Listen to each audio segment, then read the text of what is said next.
পাঞ্জাব মাল খেলা করা, আসলে ওরাই হলো ইহুদিদের সবচেয়ে বড় বড় দালাল। প্রথম দালালদেরকে চিহ্নিত করতে হবে। এই দালাল কারা? আমাদের দেশে 90 দালাল আছে।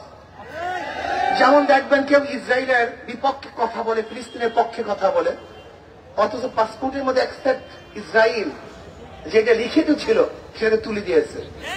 অথচ আজকে ফিলিস্তিনের পক্ষে কত মায়া কান্না করে।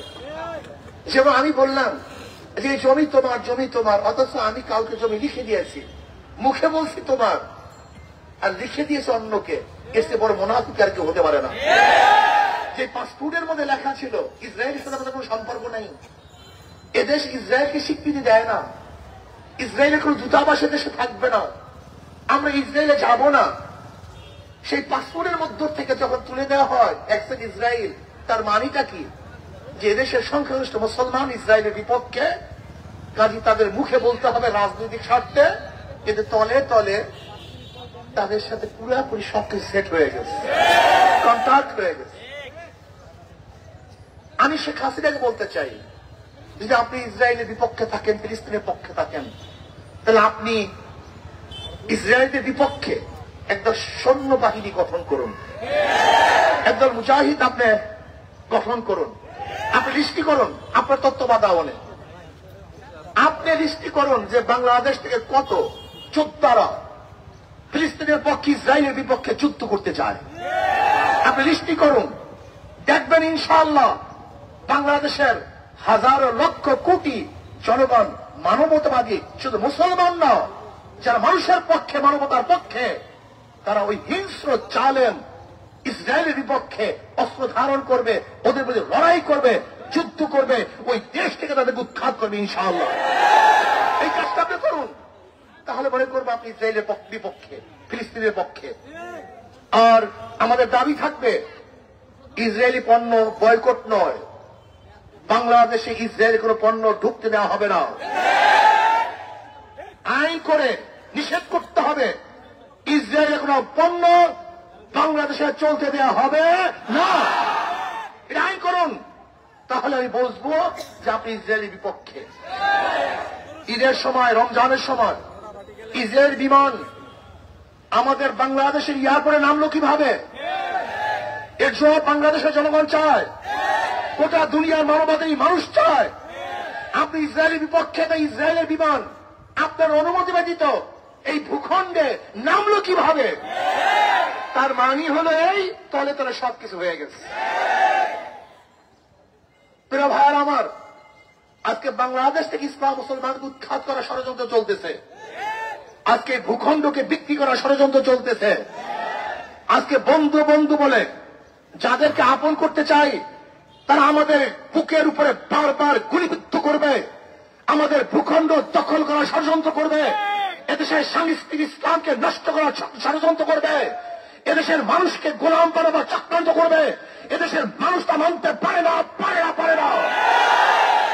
কাজী শুধু ইসরায়েলের বিরুদ্ধে নয়, ইসরায়েলের দূষকদের বিরুদ্ধে যে ভারত ইসরায়েলের পক্ষে নিয়েছে, ইসরায়েলের পক্ষে কথা বলেছে, ইসরায়েলের পক্ষে তারা দাবি তুলেছে, সেই ভারতকেও বাংলাদেশের মানুষ বয়কট করে তাদের আপন করতে পারে না।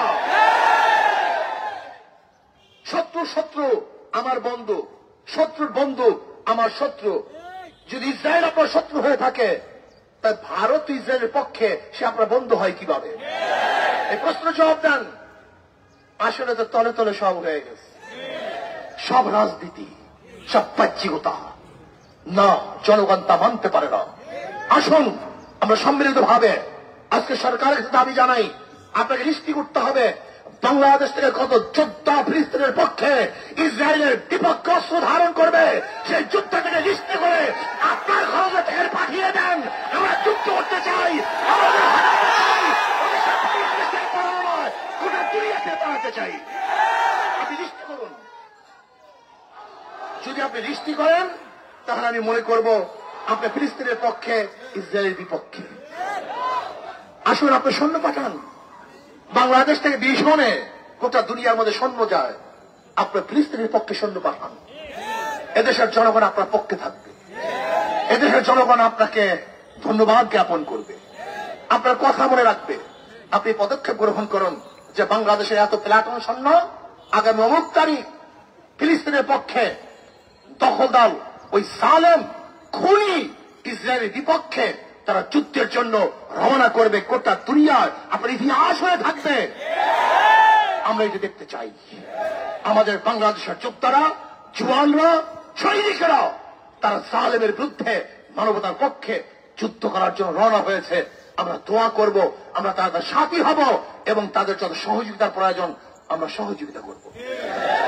আর বাংলাদেশ সরকারকে আর একটা দাবি জানাতে চাই, আপনি অবৈধ সরকার যদিও, তারপরে যেহেতু আছেন বলতেই হয় আপনাকে, আপনি একটা কাজ করুন, ফিলিস্তিনি জনগণের পক্ষে তাদের সাহায্য করার জন্য, নির্যাতিত জনগণকে সাহায্য করার জন্য আজকে যারা বাচ্চারা ধুকে ধুকে না খেয়ে মরছে, পানি পিপাসায় তারা জীবন দিচ্ছে, রক্তাক্ত অবস্থায় রাস্তায় পড়ে আছে, তাদের পক্ষে আপনি একটা সাহায্য সংস্থা পাঠান, ডাক্তারি টিম পাঠান, সরাসরি তাদেরকে সাহায্য করার জন্য আপনি ব্যবস্থা গ্রহণ করুন। তাহলে মনে করব আপনি ফিলিস্তিনের পক্ষে, ওই মাজলুমদের পক্ষে, জালেমদের বিপক্ষে। আসুন আমরা সম্মিলিতভাবে ইসরায়েলকে বয়কট করি, তাদের বিরুদ্ধে আমরা যুদ্ধ ঘোষণা করছি।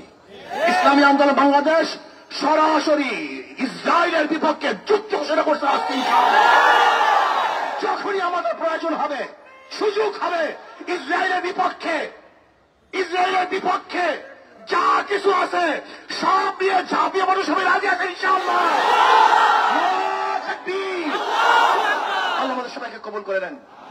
ফিলিস্তিনের পক্ষে, ইসরায়েলের বিপক্ষে আগামী শুক্রবার জেলায় জেলায় এবং মহানগরীতে বিক্ষোভ মিছিল করা হবে ইনশাআল্লাহ। আর ফরিদপুরের যে শ্রমিক ভাইয়েরা হত্যা হয়েছে, আজও সেই খুনিদেরকে অ্যারেস্ট করতে সরকার পারে নাই, ব্যর্থ হয়েছে।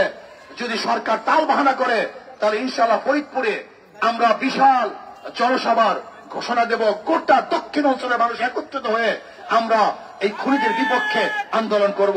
আল্লাহ আমাকে এবং আমাদের